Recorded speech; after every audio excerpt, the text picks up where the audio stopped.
Their hiding spot gets blown when Leon's borrowed robot suit breaks down, making a loud noise that gives them away. Thinking quickly, Leon knocks over shelves and equipment to distract the attackers. Then, using the suit's super strength, he forces the locked door open.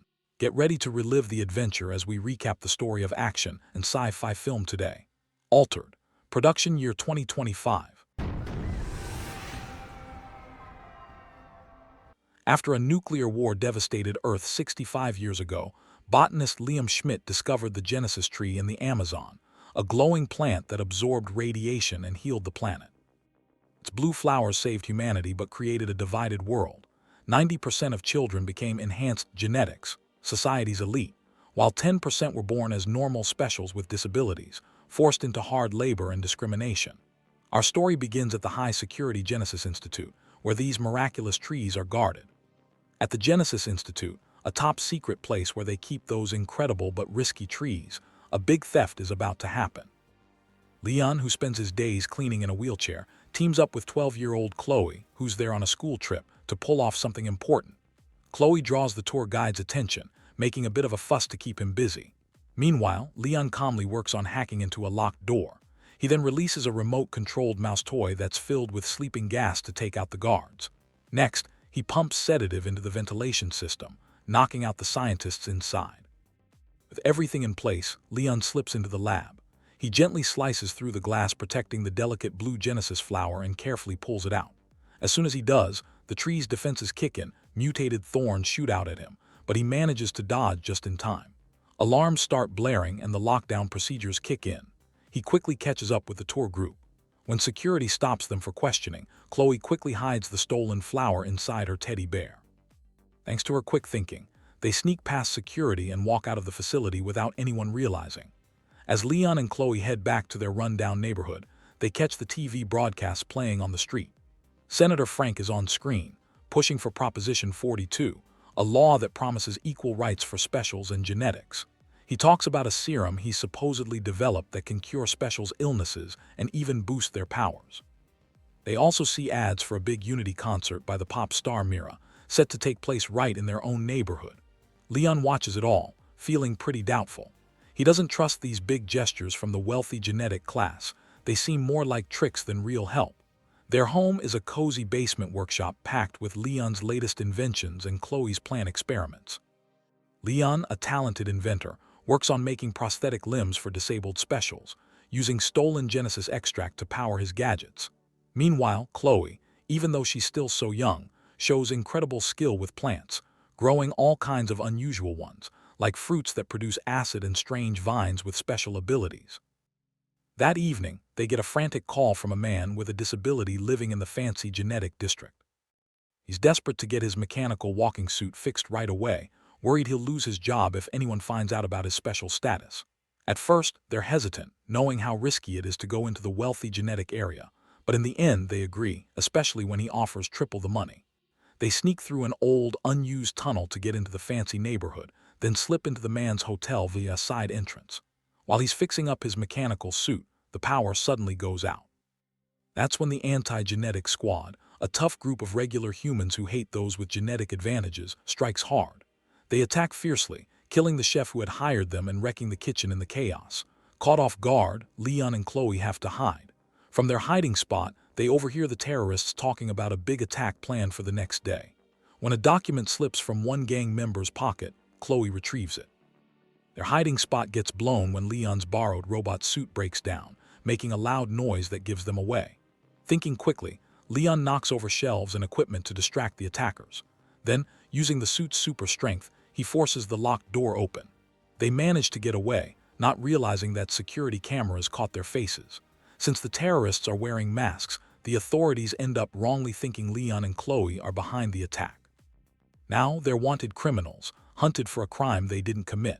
Later on, Leon remembers seeing the police special force commander in a news interview and realizes he's actually the head of the terrorist group they faced.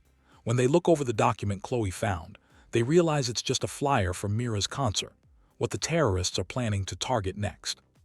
The gang wants to kill Mira and make it look like the specials did it, so they can make Proposition 42 fail and keep everything the way it is, oppression and all.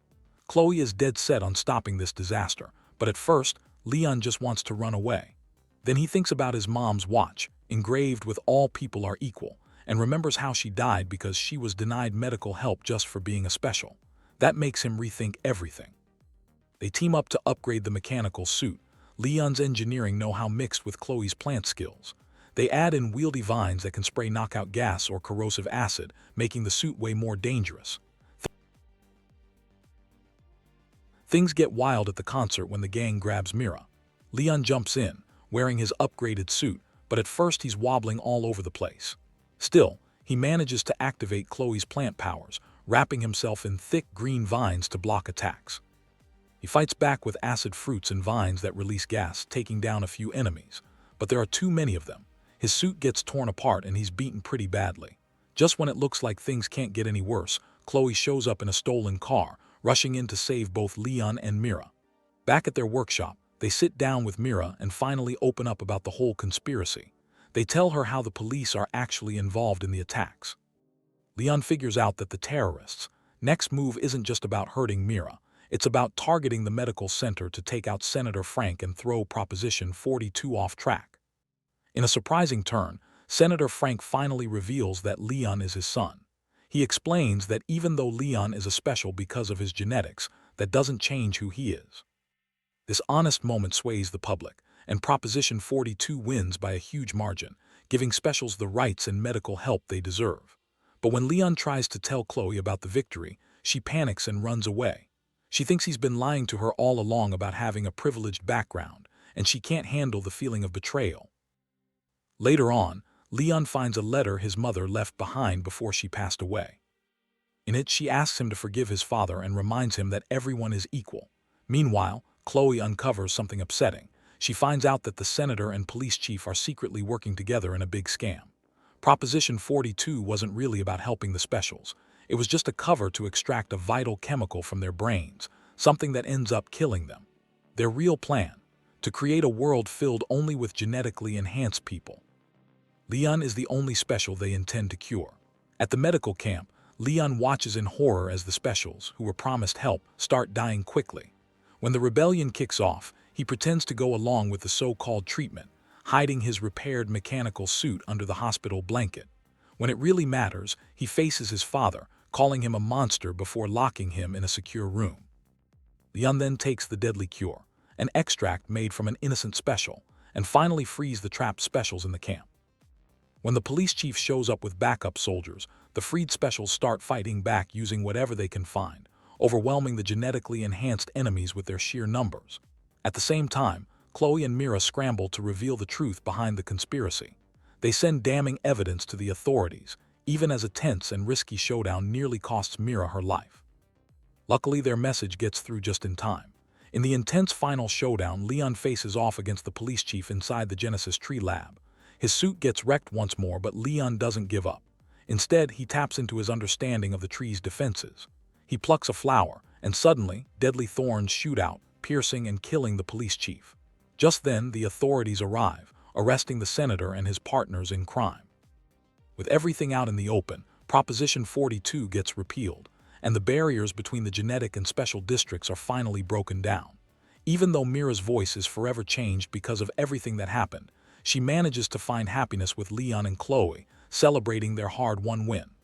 Later, in a secret scene after the credits, a scarred man watches Leon from the darkness. It's the senator. Whether he's escaped or never truly been caught, he's lurking in the shadows, plotting his revenge against the people who uncovered his shady plans. And showing this story ends here. Appreciate a subscribe and please remember to like.